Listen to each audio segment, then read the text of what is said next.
Era marzo de 2019 y Carol, mi novia, y yo decidimos hacer un cambio radical.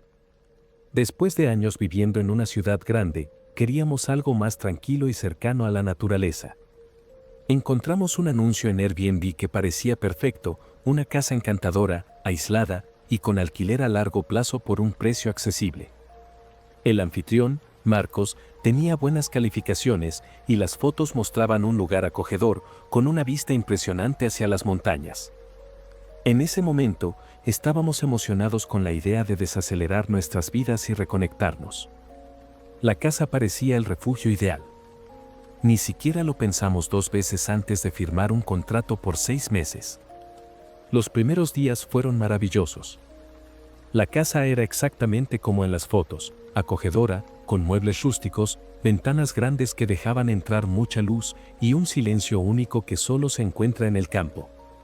Marcos nos recibió en persona el primer día y parecía amable.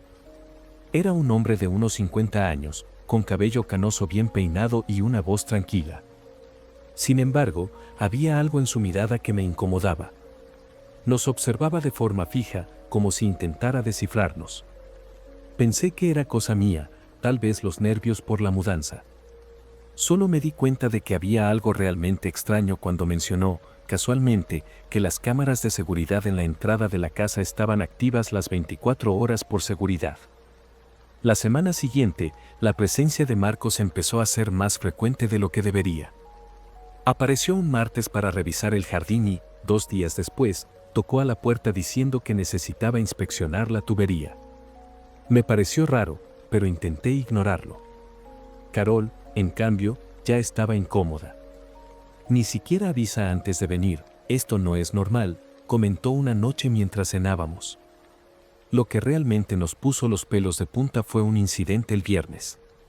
Recibimos un mensaje de Marcos a través de la aplicación de Airbnb que decía: vi que dejaron la luz de la cocina encendida hasta tarde anoche. Por favor, apáguenla después de las 10 de la noche. Miré a Carol con la boca abierta. ¿Cómo lo sabía? No había forma de ver la cocina desde las cámaras exteriores. Ese fin de semana, decidí investigar. Caminé alrededor de la casa y noté algo que antes había pasado por alto, una pequeña cámara camuflada en el alero del techo, apuntando directamente hacia la ventana de la cocina. La sensación de estar siendo observado todo el tiempo me dio escalofríos. Cuando se lo conté a Carol, se asustó y me insistió en confrontar a Marcos. Le envié un mensaje educado preguntando por la cámara, pero él respondió de forma vaga, diciendo que era parte del sistema de seguridad. Fue entonces cuando recordé que el contrato que habíamos firmado mencionaba monitoreo constante, pero el término era tan genérico que nunca imaginé qué significara esto. Después de eso, las cosas empezaron a escalar rápidamente. El lunes, Marcos apareció de nuevo, esta vez sin tocar. Simplemente abrió la puerta con una llave de repuesto y entró como si la casa fuera suya. Yo estaba en el sofá y Carol acababa de salir de la ducha. Nos quedamos tan atónitos que no supimos cómo reaccionar en el momento. Alegó que necesitaba verificar una filtración en el cuarto de huéspedes. Le dije con firmeza que debía avisarnos antes de entrar. Él sonrió, como si se estuviera divirtiendo, y respondió: esta es mi casa. Las reglas son las reglas. En cuanto se fue, Carol rompió en llanto, diciendo que no podía soportarlo más. Esa noche decidimos buscar otro lugar donde quedarnos. Pero cuando revisamos el contrato, descubrimos que la multa por romperlo era descomunal. Marcos parecía haberlo planeado todo. Para colmo, las reglas empezaron a cambiar. Nos envió otro mensaje: por favor, no usen la lavadora entre la medianoche y las 6 de la mañana. Hace mucho ruido. No habíamos usado la lavadora de madrugada y ese detalle me puso aún más nervioso. Estaba inventando cosas, imponiendo una sensación de control, como si quisiera que supiéramos que siempre estaba presente. Cada día, la casa se sentía menos como un refugio y más como una prisión. El miércoles de esa misma semana decidimos salir a explorar los alrededores para aliviar la tensión. Fuimos a caminar por un sendero cercano, pero la sensación de estar siendo observados no me abandonaba. Cuando regresamos al anochecer, encontramos una nota pegada en la puerta, vi que salieron temprano. Espero que estén disfrutando el lugar. Era la caligrafía de Marcos. La nota en sí no era particularmente amenazante, pero el hecho de que supiera la hora exacta en que habíamos salido era perturbador. Entramos en silencio y Carol estaba tan tensa que comenzó a cerrar con llave las puertas interiores, una medida que, en el fondo, parecía inútil. Esa noche, mientras intentábamos dormir, escuchamos pasos afuera. Al principio pensé que eran ramas cayendo o algún animal, pero el sonido se volvió más definido. Alguien caminaba despacio, deteniéndose y retomando los pasos, como si quisiera que lo escucháramos. Agarré una linterna y me acerqué a la ventana, tratando de ver quién era. El jardín estaba vacío, pero el portón que daba a la carretera estaba abierto, aunque yo estaba seguro de haberlo cerrado al regresar de la caminata. «Está jugando con nosotros», susurró Carol, pálida de miedo. La idea de que Marcos pudiera estar probando nuestros límites me llenó de una mezcla de ira e impotencia. A la mañana siguiente, decidí que debía hacer algo más drástico. Llamé a Marcos y exigí una explicación sobre el portón abierto y los pasos durante la noche. Él soltó una risa breve y respondió con indiferencia: deben haber sido los vientos o algún animal. Ustedes necesitan relajarse más. Fue en ese momento que me di cuenta de que confrontarlo directamente no serviría. Decidí entonces empezar a documentar todo: fotos de las cámaras ocultas, capturas de los mensajes e incluso la nota que dejó. Planeé reportar el caso a Airbnb e incluso involucrar a la policía, pero Carol estaba reacia. ¿Y si él se entera? ¿Y si las cosas empeoran? Esa noche, el ambiente se volvió aún más tenso. Mientras revisaba el contrato, buscando alguna cláusula que nos permitiera salir sin pagar la multa exorbitante, Carol se fue a dormir temprano. Alrededor de las 2 de la mañana, me despertó el sonido de algo arañando las paredes exteriores. El ruido venía de un lado de la casa, como si alguien intentara mirar por la ventana. Corrí a verificar, pero no había nadie afuera. Al regresar, noté que el celular de Carol, que estaba cargándose en la sala, tenía una notificación, un mensaje de Marcos que decía: «Espero que estén cómodos». Lo había enviado justo en el momento en que escuché los arañazos. Eso fue el punto de quiebre. Desperté a Carol y le dije que teníamos que irnos, aunque fuera en plena madrugada. No lo dudó. Empacamos lo esencial, cargamos el auto y partimos en silencio, con la adrenalina a tope. Mientras descendíamos por el camino de tierra, miré por el retrovisor y vi una silueta en la veranda de la casa. Era Marcos. Estaba ahí, parado, mirándonos, inmóvil, como si supiera que nos iríamos. Esa imagen quedó grabada en mi mente. Tan pronto llegamos a un lugar seguro, reportamos todo al soporte de Airbnb, adjuntando las pruebas que habíamos reunido. Para nuestra sorpresa, no éramos los primeros en presentar quejas sobre él, pero el proceso para eliminar el anuncio llevaría tiempo. Aún tengo pesadillas con esa casa y con la constante sensación de estar siendo observado.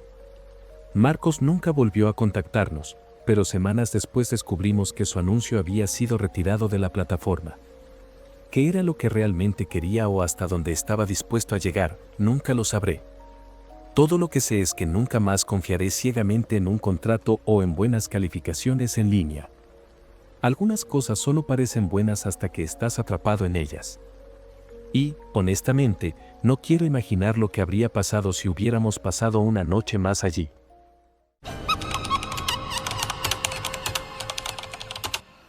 Cuando mi tío abuelo Ernesto falleció, me dejó una herencia inesperada, una casa de campo en el interior de Minas Gerais.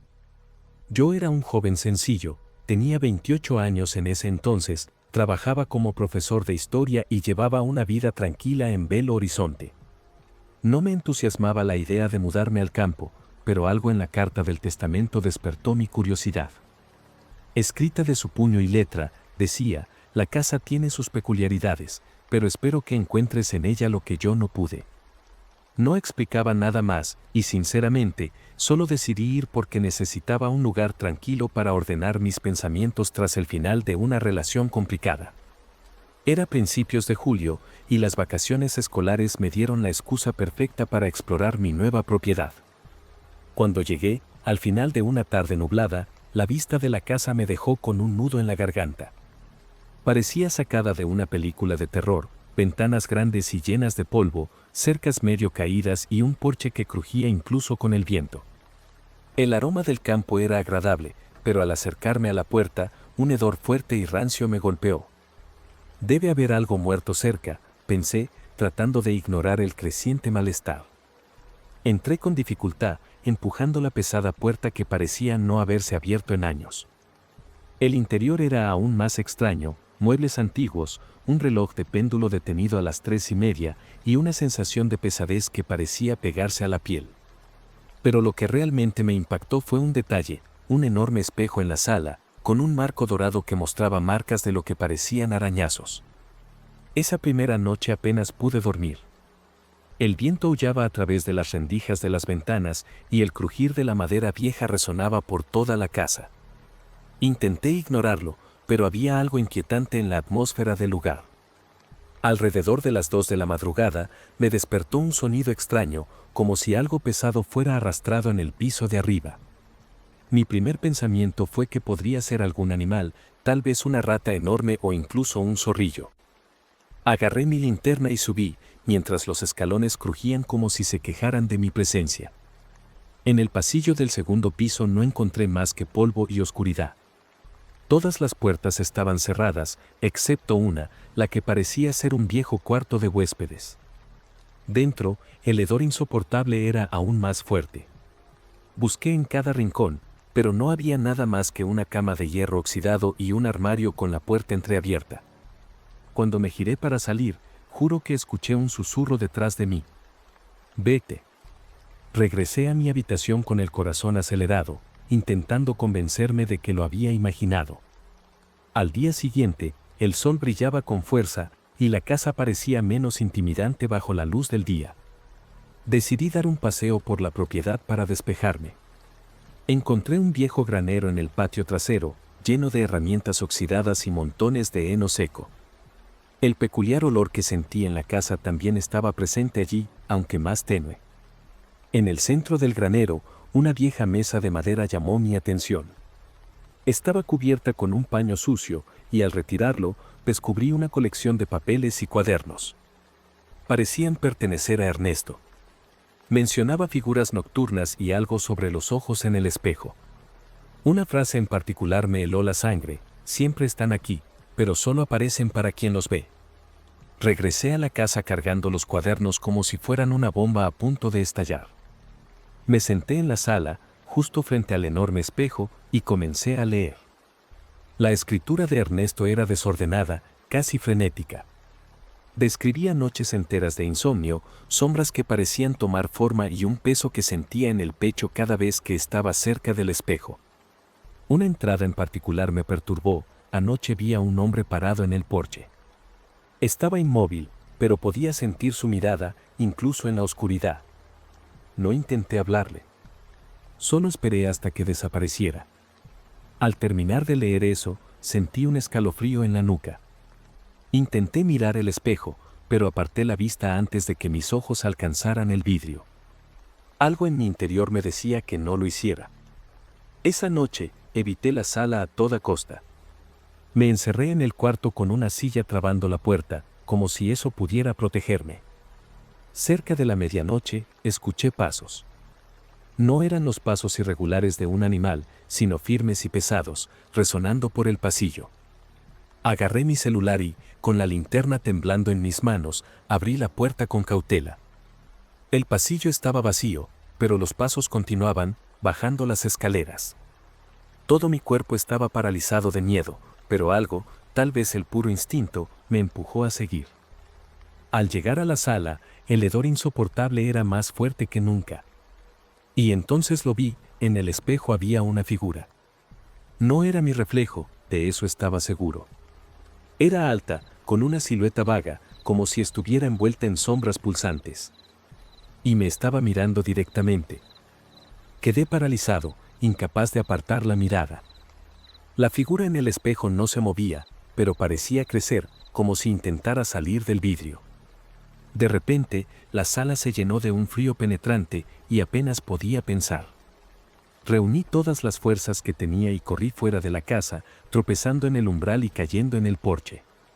Cuando miré hacia atrás, el espejo estaba exactamente como antes, pero la figura había desaparecido. Aún temblando, decidí dormir en el coche esa noche, estacionado lo más lejos posible de la casa. A la mañana siguiente, con el sol iluminándome el rostro, sentí que debía resolver aquello de una vez por todas. Regresé al granero y busqué entre los papeles algo que me ayudara a entender qué estaba ocurriendo. Uno de los cuadernos mencionaba una sala oculta en el sótano de la casa, un lugar donde Ernesto decía que todo comenzó. Armado con una linterna, respiré hondo y bajé al sótano, húmedo y lleno de telarañas. Me tomó unos minutos encontrar una puerta de madera escondida tras unas cajas viejas. Estaba cerrada, pero parecía frágil. Con una patada logré abrirla, revelando un espacio pequeño y oscuro, con marcas en el suelo que formaban un extraño símbolo. En el centro, había una caja de madera sellada con un candado oxidado. Con las manos temblorosas, busqué algo para romper el candado. Encontré una vieja llave inglesa entre las herramientas del sótano y, tras varios intentos frustrados, el candado cedió con un chasquido seco. Dentro de la caja había algo escalofriante, fotos antiguas de niños, todos con miradas aterrorizadas y expresiones rígidas. También había un pequeño cuaderno cubierto de manchas oscuras que parecían sangre. Los escritos eran confusos, pero mencionaban repetidamente un nombre, Beatriz. Algunas páginas contenían dibujos toscos de una mujer con ojos vacíos y una sonrisa deformada. En una de las últimas páginas, Ernesto escribió: Beatriz nunca descansará mientras la verdad permanezca oculta. Las palabras de Ernesto parecían un peso aplastante.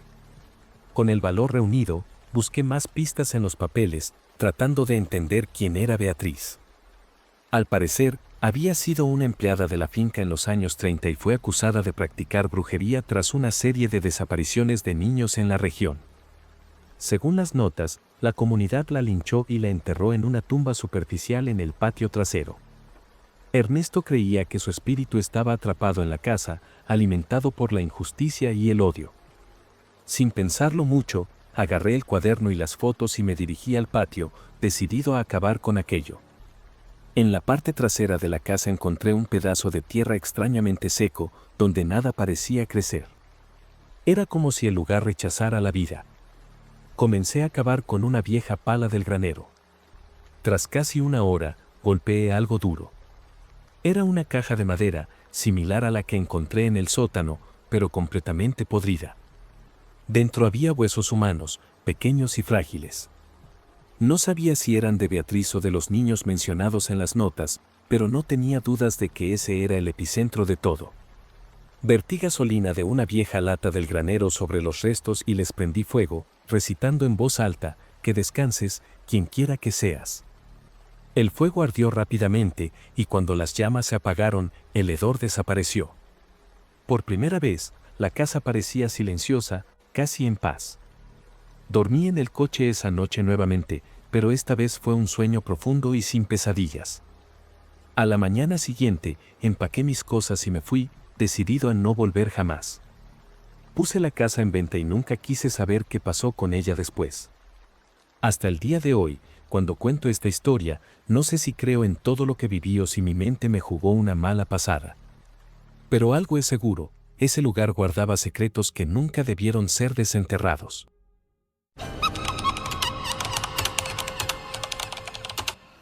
Era febrero, el verano aún se sentía en el aire, y la idea de pasar el fin de semana en una casa alquilada parecía perfecta.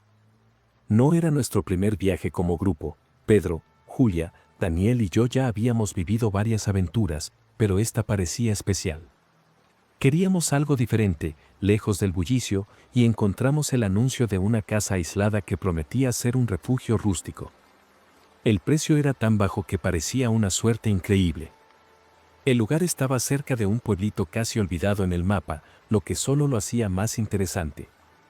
La idea era pasar 2 días tranquilos, conversando y desconectándonos del mundo.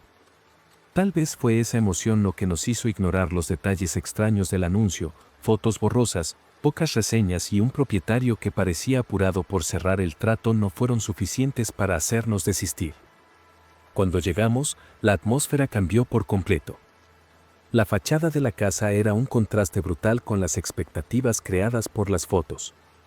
La pintura estaba descascarada, había manchas de humedad en las paredes y el porche estaba cubierto de hojas secas, como si nadie hubiera cuidado el lugar en años.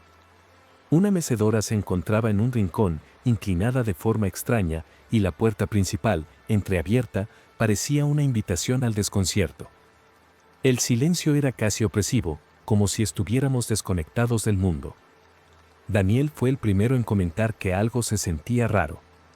Julia, sin reaccionar demasiado, empezó a tomar fotos, quizás viendo una belleza decadente en el lugar. Pedro, siempre el más atrevido, ignoró nuestras miradas inquietas y empujó la puerta con una sonrisa. Yo, por otro lado, sentí miedo. Algo en ese lugar no parecía estar bien. El interior de la casa era aún peor de lo que la fachada sugería. Apenas entramos, nos recibió un olor extraño, como a moho mezclado con algo ácido. El piso de madera crujía bajo cada paso, y las paredes estaban cubiertas de manchas oscuras, como si hubieran tenido filtraciones. Un sofá viejo estaba en el centro de la sala, con el tapizado rasgado, y una mesa de centro mostraba marcas profundas, como si alguien hubiera golpeado con algo pesado. En una esquina, una estantería inclinada tenía libros caídos en el suelo, con páginas amarillentas esparcidas.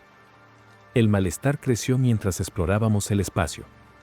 El silencio era tan intenso que incluso el sonido de nuestros pasos parecía amplificado.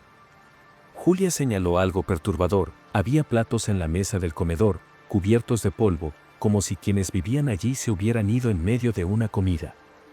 A medida que avanzábamos, el malestar se transformó en ansiedad.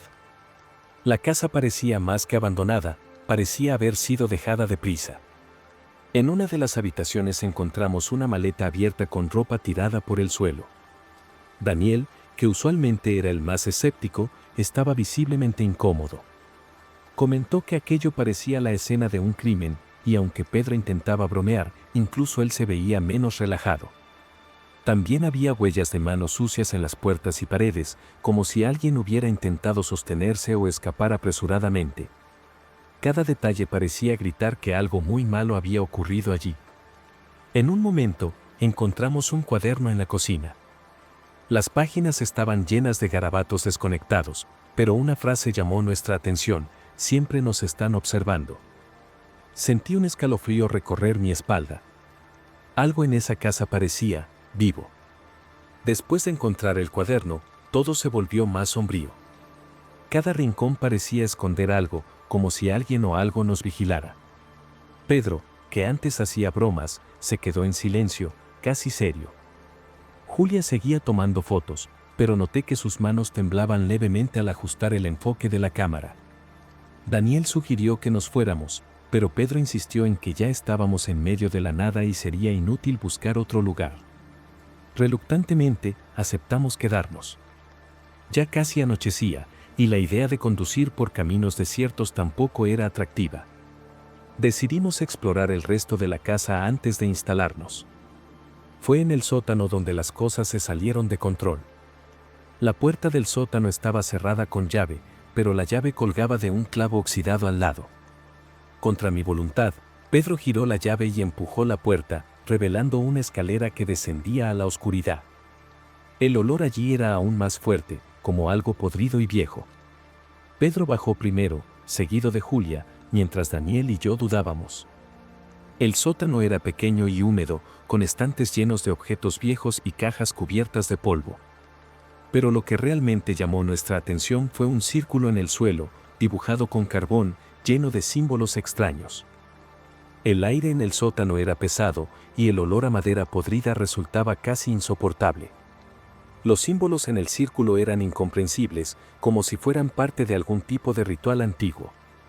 Pedro soltó una risa nerviosa, diciendo que seguramente era obra de adolescentes jugando. Julia tomó algunas fotos en silencio, pero se podía notar en su expresión que también estaba incómoda. Daniel sugirió que subiéramos de inmediato y yo no podía estar más de acuerdo. Mientras explorábamos, un escalofrío recorrió mi cuerpo, desde la nuca hasta la espalda. Intenté ignorarlo, diciéndome que solo era el ambiente sofocante del lugar, pero algo me decía que no estábamos solos.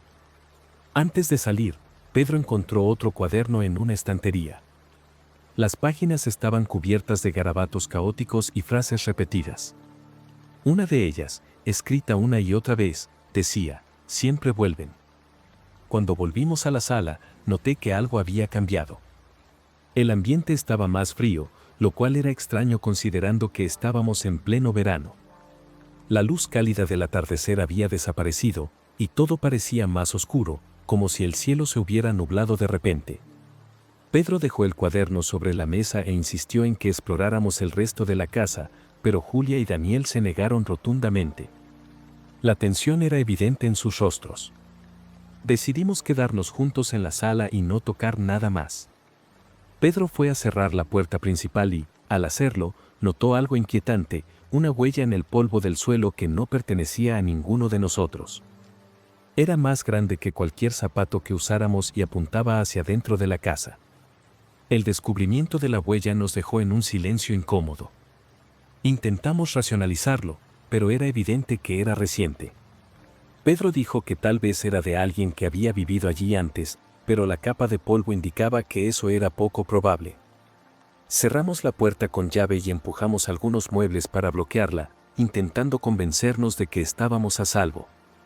Julia, visiblemente nerviosa, propuso que pasáramos la noche juntos en la sala. Movimos el sofá y algunas sillas, formando un pequeño círculo. Nadie quiso admitirlo, pero el miedo nos estaba consumiendo. Afuera, el sonido del viento parecía intensificarse, como si una tormenta estuviera por venir, pero al mirar por las ventanas, el clima estaba completamente quieto. La noche fue interminable. Cada pequeño sonido nos hacía saltar de miedo. Cerca de las 2 de la madrugada, el silencio fue roto por un golpe en el piso superior, como si algo hubiera caído. Pedro, intentando mantener la calma, sugirió que probablemente era un animal, pero nadie tuvo el valor de verificarlo. Permanecimos inmóviles, esperando que no hubiera más ruidos. Sin embargo, unos minutos después, escuchamos pasos. Pasos lentos y deliberados, moviéndose de un lado a otro en el piso superior. Era imposible ignorarlo ahora. Daniel insistió en que nos fuéramos de inmediato. Aunque aterrados, todos estuvimos de acuerdo.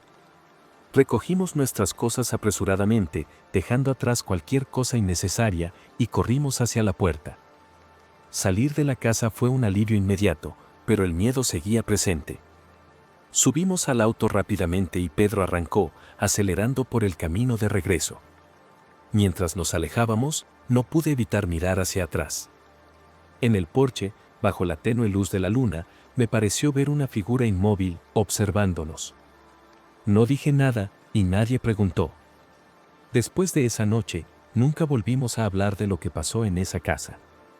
Cuando conté la historia a otros, muchos dijeron que debió haber sido mi imaginación o simples coincidencias, pero sé lo que vivimos allí. A veces, cuando pienso en el círculo del sótano o en las frases de los cuadernos, un escalofrío me recorre el cuerpo. Nunca descubrimos quién o qué estaba con nosotros esa noche, y sinceramente, prefiero que siga siendo un misterio.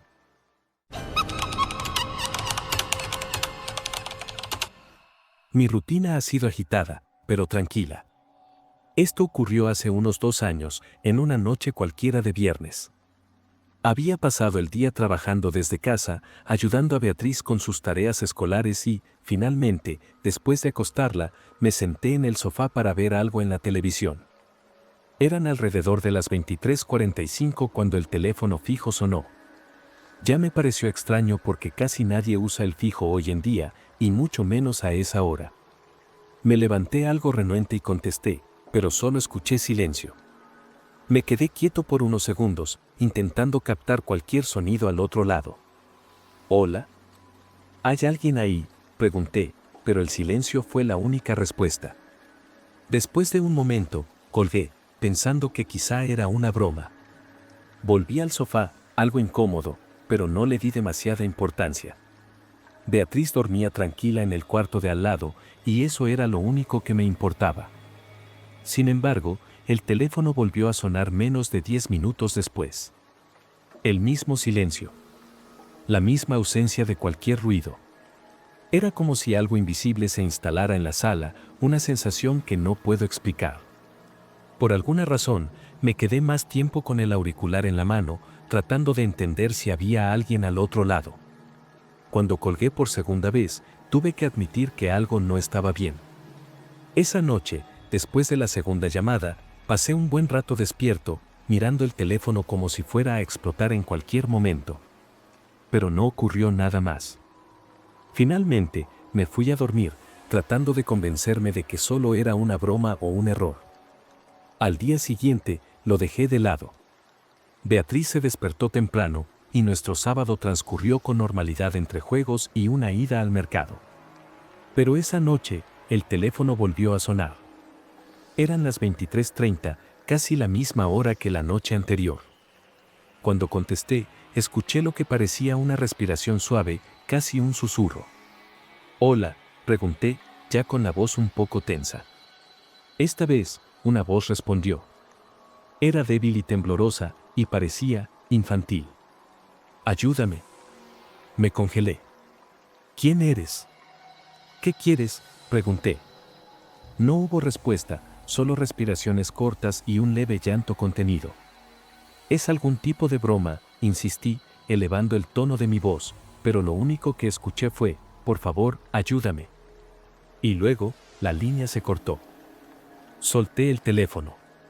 Miré hacia el pasillo que conducía al cuarto de Beatriz.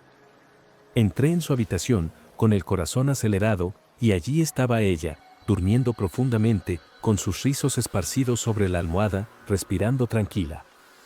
Era imposible no notar que la voz al teléfono se parecía demasiado a la suya. Pasé el resto de la noche despierto, sentado en el sofá, mirando el teléfono como si fuera una bomba a punto de estallar.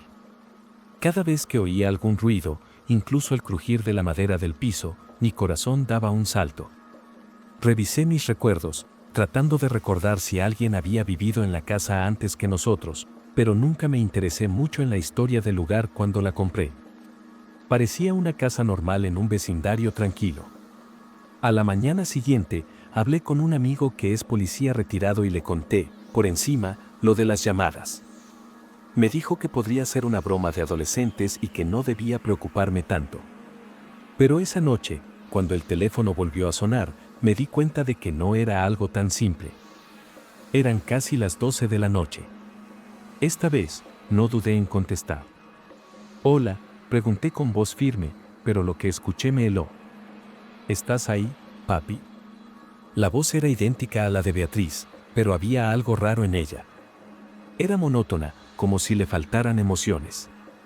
«Beatriz», pregunté, mirando automáticamente hacia el pasillo. «Estás dormida en tu cuarto, ¿verdad?» Apenas terminé de hablar, la línea se cortó. Corrí hacia su habitación y la encontré dormida, igual que las otras noches. Pero, esta vez, el cuarto parecía diferente. El aire estaba más frío y sentí un olor extraño, como a tierra mojada. Una sensación de que algo andaba mal invadió el lugar, como si la propia casa me estuviera observando. A la mañana siguiente, supe que tenía que hacer algo. Comencé a investigar sobre la casa. Llamé a la inmobiliaria y pregunté si tenían algún registro de los antiguos propietarios, pero no conseguí mucha información, salvo un nombre vago, familia Resende. Luego fui a la biblioteca pública y busqué cualquier cosa relacionada con la casa. Fue entonces cuando encontré un artículo antiguo en un periódico local. Hablaba de un incendio que ocurrió allí hace más de 20 años. La tragedia involucró a una niña de 8 años llamada Sofía. Ella quedó atrapada en su habitación mientras sus padres intentaban escapar. Ninguno de ellos sobrevivió. Me quedé paralizado.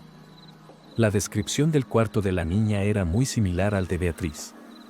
Esa noche, estaba decidido a entender qué estaba pasando. Cuando el teléfono sonó, y sabía que lo haría, contesté con voz firme. «¿Qué quieres de mí?». La voz respondió, baja pero clara. No puedo salir de aquí. Esas palabras resonaron en mi cabeza como una campana. Antes de que pudiera responder, el teléfono cayó al suelo solo, como si alguien lo hubiera empujado de mi mano. En ese momento, escuché un ruido proveniente del cuarto de Beatriz, como si algo pesado hubiera caído. Corrí hacia allí y encontré la ventana abierta, aunque estaba seguro de haberla cerrado con llave. Beatriz seguía dormida, pero murmuraba algo como «Ayúdame, papi». Era imposible saber si estaba hablando o soñando. Esa noche apenas dormí. Cada sonido parecía amplificado, y el silencio entre ellos era aún más inquietante. Decidí colocar una grabadora cerca del teléfono, esperando registrar algo. Pasé el día inquieto, evitando hablar con Beatriz sobre lo que estaba pasando. Ella era solo una niña, y lo último que quería era asustarla. Cuando llegó la noche, me preparé como si fuera a enfrentar algo físico, aunque sabía que era imposible. El teléfono sonó exactamente a la medianoche.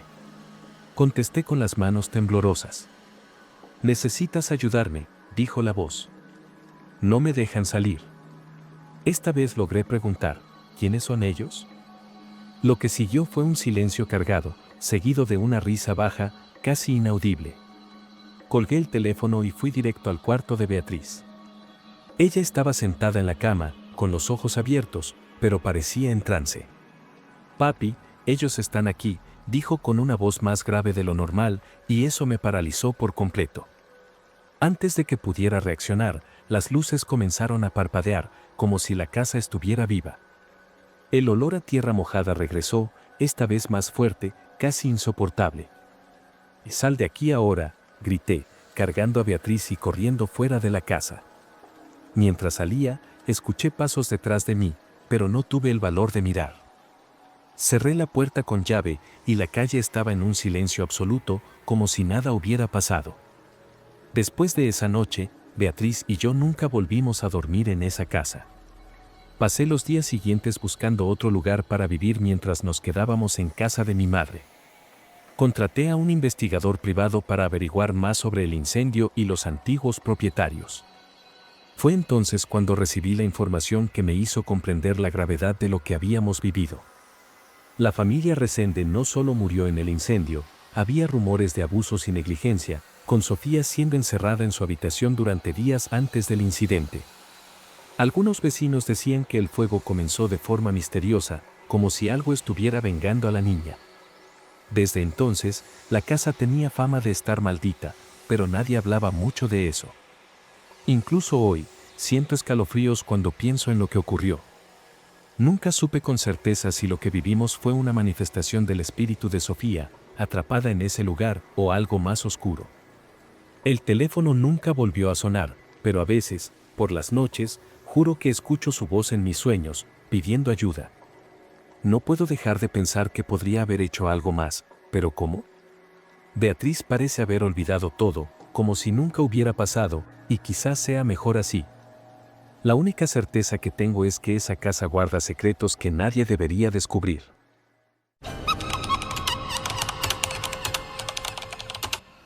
Yo me llamo Marina, tengo 29 años, y esta historia ocurrió hace poco más de 3 años, cuando recién me había mudado a un apartamento pequeño y encantador en un edificio histórico en el centro de la ciudad.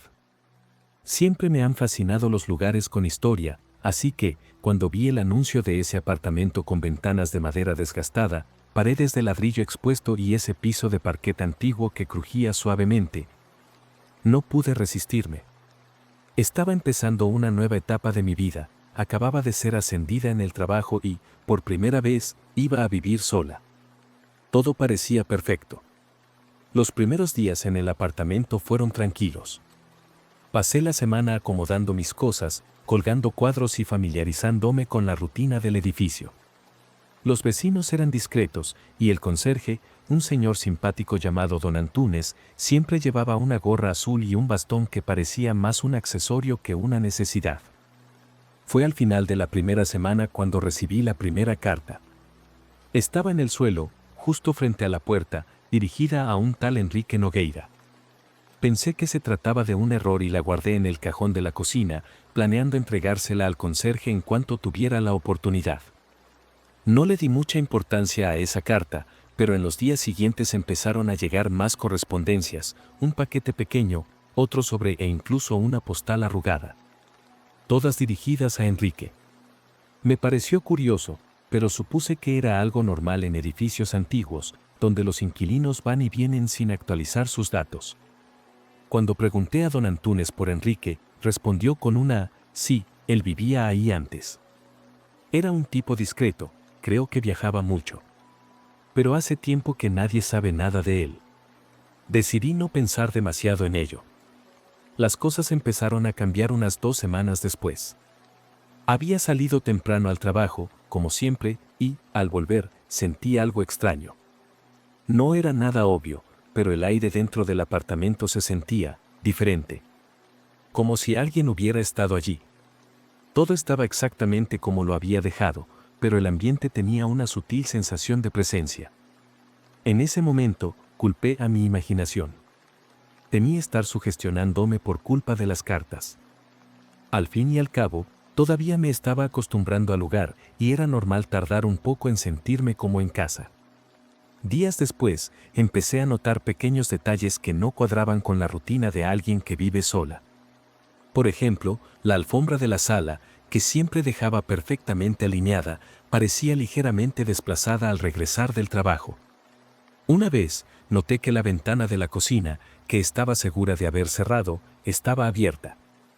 No era algo alarmante, pero sí lo suficiente para hacerme sentir incómoda.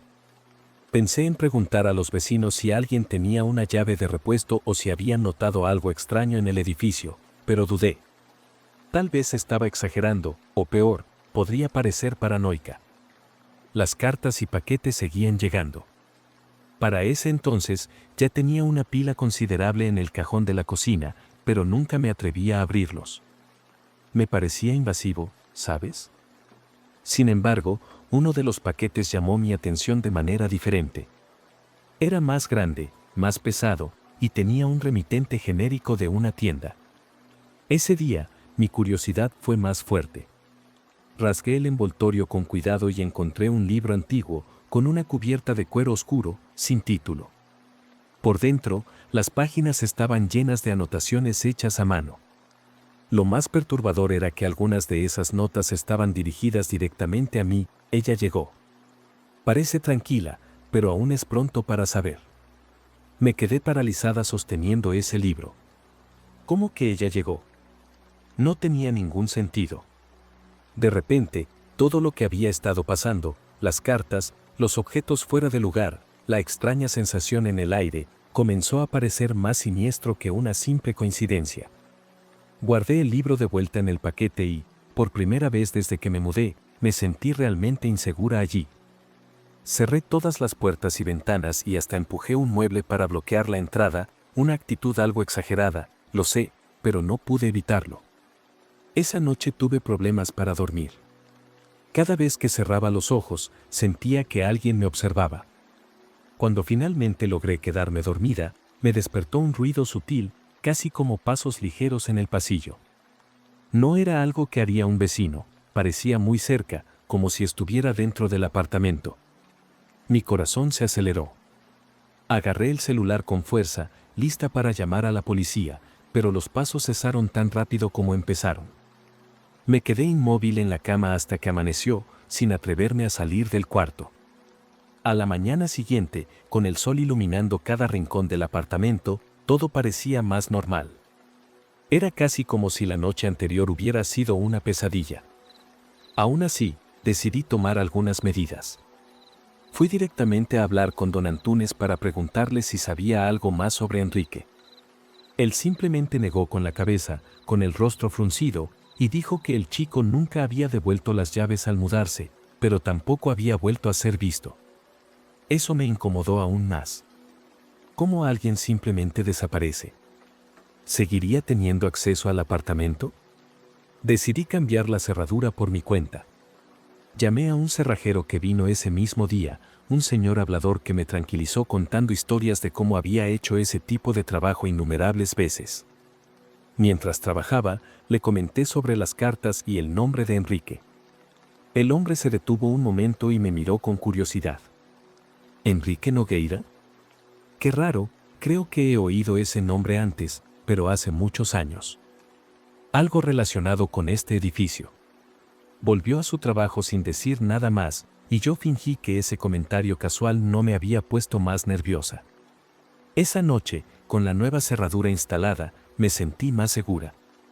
Me di una ducha larga, puse una playlist tranquila e intenté distraerme leyendo un libro, pero el apartamento parecía aún más silencioso de lo normal.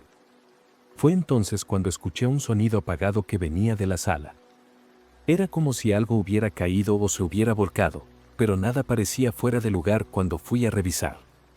De hecho, era el silencio lo que se sentía fuera de lugar, como si estuviera esperando. Me quedé ahí, inmóvil por unos segundos, intentando descifrar lo que sentía, pero terminé convenciéndome de que mi mente me estaba jugando una mala pasada. Cuando volví al cuarto, noté algo que me heló por completo. El libro que había guardado en el fondo del cajón de la cocina ahora estaba sobre mi cama. Las páginas estaban abiertas y había algo escrito que no estaba allí antes: no deberías estar aquí. El pánico se apoderó de mí. Tomé mis cosas más esenciales, salí corriendo del apartamento y pasé la noche en casa de una amiga. Solo al día siguiente regresé, acompañada, para intentar entender lo que estaba sucediendo. Cuando regresé al apartamento al día siguiente, llevé conmigo a un amigo, Eduardo, quien siempre ha sido del tipo escéptico y práctico. Se reía mientras le contaba la historia, pero aceptó acompañarme para que no entrara sola. Al llegar, el lugar parecía normal, nada fuera de lugar, ningún signo de intrusión. El cajón de la cocina estaba abierto, pero el libro ya no estaba allí. Buscamos por todos los rincones del apartamento, pero simplemente había desaparecido. Eduardo dijo que probablemente había olvidado dónde lo puse o que estaba demasiado cansada y me estaba imaginando cosas. Quería creerle, pero no podía ignorar la sensación de que algo más grande estaba ocurriendo. Decidí que no podía seguir viviendo en ese apartamento. Esa misma semana, comencé a empacar mis cosas y a buscar un nuevo lugar donde vivir. En el último día, mientras cargaba la última caja al auto, encontré un sobre debajo de la puerta. Temblando, abrí el sobre y vi una sola hoja de papel con un mensaje escrito a mano: tomaste la decisión correcta. No sé quién o qué era Enrique, o si realmente nunca salió de ese apartamento. Solo sé que, al cerrar la puerta por última vez, sentí un alivio inexplicable, como si hubiera dejado atrás algo que nunca debería haber encontrado.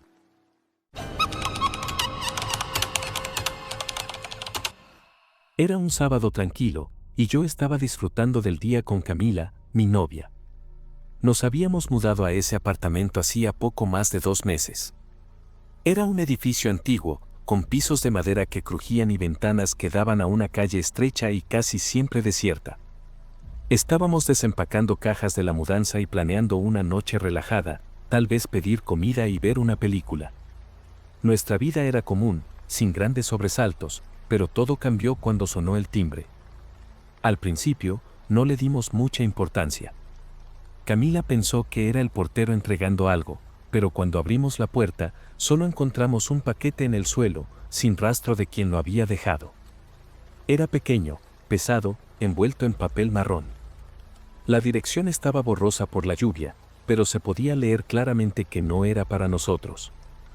El destinatario era un tal señor Pires. Hasta ahí, nada fuera de lo común. Ya habíamos recibido entregas equivocadas antes, pero algo en ese paquete nos inquietó. Tal vez era el extraño olor que emanaba de él, algo químico, casi metálico. Decidimos llevar el paquete al portero, pero él dijo que no conocía a ningún señor Pires en el edificio ni en la vecindad. Volvimos al apartamento con la idea de llamar a la empresa de transporte, pero antes de hacerlo, mi celular sonó. Era un número desconocido. «Hola, recibieron mi paquete», dijo una voz ronca y apresurada. Pregunté cómo había conseguido mi número, pero la respuesta fue aún más extraña: «Eso no importa ahora. Necesito que lo abran inmediatamente». Camila, que estaba a mi lado, movía la cabeza señalando que no lo hiciera. Me puse nervioso.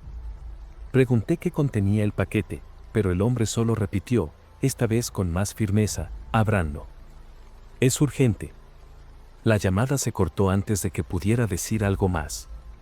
Miré a Camila, que estaba pálida. Algo no estaba bien. De repente, la idea de abrir ese paquete parecía lo peor que podíamos hacer, pero ignorarlo también parecía peligroso. La llamada me dejó intranquilo. Camila sugirió que simplemente lo tiráramos a la basura, pero no podía ignorar esa sensación extraña. ¿Por qué alguien estaría tan desesperado porque abriéramos algo que ni siquiera era nuestro? Mientras discutíamos, otra llamada llegó. Era el mismo número. Esta vez, la voz sonaba más amenazante. Sé dónde están. No jueguen conmigo. Colgué inmediatamente, con el corazón latiendo a toda velocidad. Camila comenzó a cerrar todas las ventanas y a trancar las puertas mientras yo miraba el paquete sobre la mesa. Parecía tener una presencia propia, como si el aire a su alrededor pesara más. Decidimos llamar a la policía, pero en cuanto empezamos a explicar la situación, la línea se cortó. Estábamos solos. La situación comenzó a tornarse más bizarra. Decidimos grabar un video explicando lo que estaba ocurriendo, como una prueba por si algo nos pasaba. Mientras grabábamos, escuchamos pasos en el pasillo. Corrimos hacia la puerta y miramos por la mirilla, pero no había nadie. La tensión era insoportable. Decidimos abrir el paquete, más por intentar entender qué estaba pasando que por curiosidad. Dentro había algo completamente inesperado, un cilindro metálico sellado, con un pequeño visor digital que parpadeaba. Junto a él, un papel amarillento con instrucciones garabateadas apresuradamente. El mensaje era claro y aterrador: si este paquete no llega a su destino en 24 horas, estarán en peligro. Sigan las coordenadas. En una esquina del papel, había un mapa con un punto marcado a unos 50 kilómetros de distancia. Camila comenzó a llorar. Esto no es normal. Tenemos que ir a la policía ya, dijo, pero yo estaba paralizado. Las coordenadas en el papel y el tono amenazante del mensaje me daban la sensación de que, si no hacíamos exactamente lo que decía, algo realmente malo ocurriría. El visor del cilindro comenzó a emitir un bip intermitente, aumentando aún más el pánico. Decidimos arriesgarnos y llevar el paquete a la dirección indicada en el mapa, pero con una condición: grabar todo. Subimos al auto, yo al volante y Camila sosteniendo el cilindro como si pudiera explotar en cualquier momento. Durante el trayecto, noté que un auto negro parecía estar siguiéndonos. Cada vez que cambiábamos de calle, el auto hacía lo mismo. Mi instinto me decía que acelerara, pero Camila me convenció de no llamar la atención. Ve despacio, finge que no te diste cuenta, susurró, tomando mi mano. Llegamos al lugar indicado, un camino desolado, rodeado de árboles altos que parecían aún más amenazantes en la oscuridad. No había casas, solo una vieja cabaña de madera al final de un sendero. La luz estaba encendida, pero no se escuchaba ningún sonido ni se veía movimiento. Camila quería regresar, pero sabía que no podíamos huir ahora. Estacionamos el auto y caminamos hacia la cabaña con el cilindro en las manos. Mi corazón latía tan rápido que parecía salirse del pecho. Antes de que pudiéramos tocar la puerta, ésta se abrió sola. Un hombre apareció, vestido con un traje impecable, pero con ojos que parecían vacíos, casi sin vida. Señaló el paquete sin decir nada. Se lo entregué, esperando alguna explicación, pero lo único que hizo fue tomar el cilindro, mirar el visor y sonreír. Hicieron bien. Ahora pueden irse. Antes de que pudiéramos responder, cerró la puerta de golpe. Regresamos al auto en absoluto silencio. Camila miraba hacia atrás cada 2 segundos, como esperando que el hombre saliera corriendo tras nosotros. Yo estaba tan en shock que apenas podía meter la llave en el encendido. Cuando finalmente nos alejamos, el auto negro que nos había seguido antes reapareció, pero esta vez pasó directo hacia la cabaña. Fuera lo que fuera, no queríamos ser parte de ello. La tensión comenzó a disiparse solo cuando estábamos a varios kilómetros de distancia. Fue entonces cuando mi teléfono volvió a sonar. Aunque dudé, contesté. Era la misma voz ronca. Fueron obedientes. Por eso están a salvo, por ahora. Antes de que pudiera responder, la llamada se cortó. Camila comenzó a llorar nuevamente mientras yo intentaba procesar todo. ¿Por qué nos pasó esto? ¿Por qué ese paquete llegó a nuestra puerta? Cuando llegamos a casa, todavía aterrados, notamos algo que me hizo sentir escalofríos. En el tapete de entrada había otro paquete. Mismo envoltorio, mismo olor metálico, pero esta vez sin nombre ni dirección. Camila comenzó a gritar, rogándome que lo tirara, pero yo sabía que eso no era una opción. Sentía que estábamos atrapados en algo mucho más grande que nosotros, algo que no entendíamos. Tomé el paquete con manos temblorosas y lo metí en el maletero del auto, decidido a abandonarlo en algún lugar remoto. Sin embargo, cuando regresé, mi celular volvió a sonar. Esta vez, apareció un mensaje en la pantalla antes de que contestara: saben lo que tienen que hacer. Desde ese día, nuestra vida nunca volvió a ser la misma.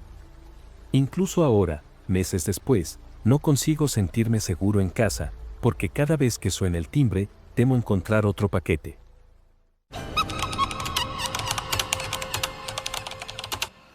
Tenía 27 años en ese entonces, vivía sola en un pequeño apartamento en el centro de la ciudad y trabajaba como analista en una agencia de marketing.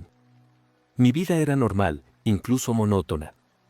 Salía temprano, regresaba tarde, pasaba las noches viendo series y tratando de convencerme a mí misma de que debía empezar a ir al gimnasio. Habían pasado algunos años desde que terminé una relación complicada con Lucas, un tipo que fue mi primer gran amor, pero también mi mayor error. Al principio era encantador y divertido, pero con el tiempo, la relación se volvió tóxica, llena de control y peleas. No nos habíamos hablado desde que terminamos y, honestamente, prefería que siguiera así. Mi vida transcurría tranquila hasta esa tarde específica, cuando recibí un mensaje suyo, de la nada, en WhatsApp. Hola, ¿cuánto tiempo? Espero que estés bien. Te extrañé y pensé en cómo estarás. Leí el mensaje unas 3 veces, tratando de entender si era real. Me sentí un poco desconfiada, pero al mismo tiempo, curiosa. ¿Por qué me estaba escribiendo ahora? Lo ignoré por unas horas, pero la notificación en la pantalla me incomodaba, como si su presencia, aunque virtual, estuviera invadiendo mi espacio. Al final, terminé respondiendo de manera educada: hola, Lucas. ¿Todo bien? ¿Y tú? La conversación, que comenzó con un intercambio inocente de ¿cómo estás?, rápidamente tomó un tono más personal, con él recordando momentos del pasado, cosas que prefería olvidar.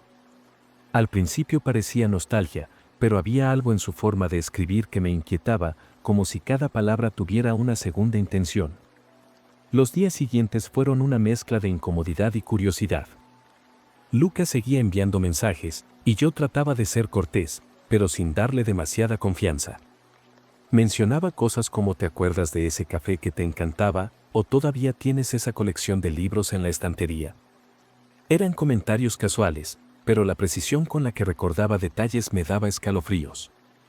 En un momento, mencionó la canción que sonaba en nuestra primera cita, algo que ni yo sabía que había notado en su momento. Había algo inquietante en cómo parecía saber exactamente qué decir para que bajara la guardia. Me decía a mí misma que solo estaba siendo amable, pero no podía evitar la sensación de que tenía un objetivo claro con esas conversaciones. Entonces, un día, cruzó un límite. Me envió una foto de un restaurante al que solía ir con mis amigas. Pasé por aquí y me acordé de ti, decía la leyenda. Eso no parecía una coincidencia. El restaurante estaba a pocas cuadras de mi apartamento y yo nunca le había dicho dónde vivía ahora. Mis alarmas internas se encendieron. Le pregunté, de forma casual, cómo sabía que frecuentaba ese lugar, y su respuesta fue demasiado rápida: ah, lo vi en una foto que publicaste hace unos meses. Pero el problema era que no había publicado nada en ese restaurante en mucho tiempo. Fue entonces cuando decidí que tenía que ser más firme y corté la conversación con un simple: Lucas, creo que no es buena idea que sigamos hablando. Prefiero dejar el pasado atrás. Leyó el mensaje, pero no respondió. Pensé que había entendido el mensaje, pero esa misma noche, algo extraño ocurrió. Estaba volviendo del trabajo, cargada con bolsas del supermercado, cuando noté un auto estacionado frente a mi edificio. No era algo inusual, pero lo que llamó mi atención fue que el motor estaba encendido y las luces apagadas, como si la persona estuviera esperando a alguien. Traté de ignorarlo, pero cuando entré al edificio y subí al ascensor, mi celular vibró. Era un mensaje de Lucas: «Llegaste tarde hoy, ¿eh?». Sentí que el estómago se me congelaba. Sabía que acababa de llegar, pero ¿cómo? Traté de racionalizarlo, pensando que quizá era una coincidencia, pero esa sensación de estar siendo observada empezó a asfixiarme. En los días siguientes, la situación solo empeoró. Comencé a recibir llamadas de números desconocidos que colgaban apenas contestaba. Una vez, en la agencia, encontré una nota en mi escritorio con una frase escrita a mano: «¿Te acuerdas de mí?». Mi corazón se aceleró y miré a mi alrededor buscando alguna explicación. Pregunté a mis colegas, pero nadie sabía nada. La paranoia se apoderó de mí y ya no podía concentrarme en el trabajo. Empecé a salir de la oficina mirando por encima del hombro, sintiéndome constantemente vigilada. La gota que colmó el vaso fue cuando noté que un perfil anónimo estaba dando me gusta a fotos antiguas en mi Instagram, algunas de años atrás, siempre en las que aparecía con Lucas. Decidí actuar y bloqueé el número de Lucas en todas las plataformas. También hice privadas mis redes sociales, algo que debía haber hecho antes. Durante 1 o 2 días, pareció que había desistido. Pero entonces, algo sucedió en el trabajo. Recibí un correo corporativo firmado con un nombre que no reconocía, pero que mencionaba demasiados detalles personales. Era como si la persona al otro lado supiera mi historial con Lucas. El texto era simple, pero lleno de subtexto: «¿Tus compañeros saben que te gusta el café con 2 cucharadas de azúcar?». Lucas siempre decía que odiabas el edulcorante. Mi corazón latía con fuerza. La conexión era evidente. Era él, haciéndose pasar por alguien más. Mostré el correo al área de TI de la agencia, pero dijeron que era imposible rastrear el origen. Esa tarde decidí salir del trabajo más temprano, alegando que no me sentía bien. Mientras bajaba en el ascensor, noté un reflejo familiar en el espejo esmerilado de la cabina. Alguien parecía estar esperando en el piso inferior. Cuando las puertas se abrieron en la planta baja, allí estaba Lucas. Se veía exactamente como lo recordaba, pero algo en su mirada era diferente, una mezcla de determinación y frialdad que me dejó paralizada. Antes de que pudiera decir algo, esbozó una sonrisa. «Necesitamos hablar, solo tú y yo», dijo. Mi instinto de supervivencia se activó de inmediato. Sin pensarlo, salí rápidamente por la puerta lateral del edificio y comencé a caminar a paso acelerado por la acera. Él no me siguió, pero podía sentir sus ojos clavados en mi espalda. Llegué a casa con la sensación de que alguien me seguía, aunque no vi a nadie. Cerré la puerta con llave, aseguré todas las ventanas y me senté en el sofá, tratando de recuperar el aliento. Mi celular vibró. Aunque había bloqueado su número, encontró otra forma de enviarme mensajes desde un número diferente. «¿Por qué me estás evitando? Solo quiero hablar. No es justo». El tono era una mezcla de súplica y reproche, como si él fuera la víctima. Eliminé el mensaje y bloqueé el nuevo número de inmediato, pero no podía deshacerme de la sensación de que estaba cerca, observando, esperando algún descuido. Pasé la noche en vela, con la luz del velador encendida, sobresaltándome con cada ruido en el edificio. La paranoia estaba destruyendo mi tranquilidad. A la mañana siguiente, supe que no podía enfrentar esto sola. Llamé a una amiga de confianza, Mariana, y le conté todo. Estaba horrorizada y me insistió en que fuera a la comisaría. Al principio dudé. Sentía vergüenza, como si de alguna forma la situación fuera mi culpa. Pero, con su insistencia, reuní el valor y fui. Le expliqué todo a la oficial que me atendió, y fue muy comprensiva. Dijo que había tratado casos similares antes y que presentar una denuncia era el primer paso. Cuando terminé de relatar los hechos y salí de la comisaría, sentí un poco de alivio. Finalmente estaba tomando el control de la situación, o al menos eso creía. Pero, al llegar a casa, encontré un sobre bajo la puerta. Sin remitente, sin nada, solo mi nombre escrito a mano. Abrí el sobre con las manos temblorosas, y dentro había una foto mía, tomada la noche anterior, mientras corría por la acera tras salir del trabajo. Me había estado observando desde lejos, capturando la imagen mientras caminaba. La foto era nítida, y algo en la expresión de mi rostro me dejó aún más aterrorizada. Era como si estuviera disfrutando de mi miedo. Sentí el estómago revuelto, y supe que necesitaba tomar medidas drásticas. Llamé a la policía nuevamente y les compartí la foto. Dijeron que intensificarían la investigación, pero, por un momento, me pregunté si eso sería suficiente. Ya sabía dónde vivía, ya había invadido mi vida de nuevo, y parecía que nada podía detenerlo. Al día siguiente, en el trabajo, ocurrió algo inesperado. Durante una reunión, la puerta de mi oficina se abrió lentamente y vi una silueta conocida. Era Lucas, pero esta vez no se parecía al hombre nervioso e impredecible que había estado acosándome. Parecía tranquilo, más controlado, con una sonrisa en el rostro. Sabía que vendrías a buscarme, dijo, como si todo fuera una broma. Antes de que pudiera reaccionar, 2 guardias de seguridad de la empresa lo sujetaron y lo escoltaron fuera del edificio. El susto fue tan grande que apenas pude procesar lo que había pasado. Después de ser retirado del lugar, no volvió a aparecer. Nunca supe qué lo detuvo, pero, con el paso de los meses, los mensajes cesaron y los correos desaparecieron. Hoy, con algo de distancia, aún no sé qué ocurrió exactamente durante ese periodo, pero hay algo que tengo claro: cada vez que veo un mensaje de un número desconocido, siento un escalofrío recorriendo mi espalda. Quizás mi ex no haya desaparecido por completo, tal vez solo esté esperando el momento oportuno para regresar.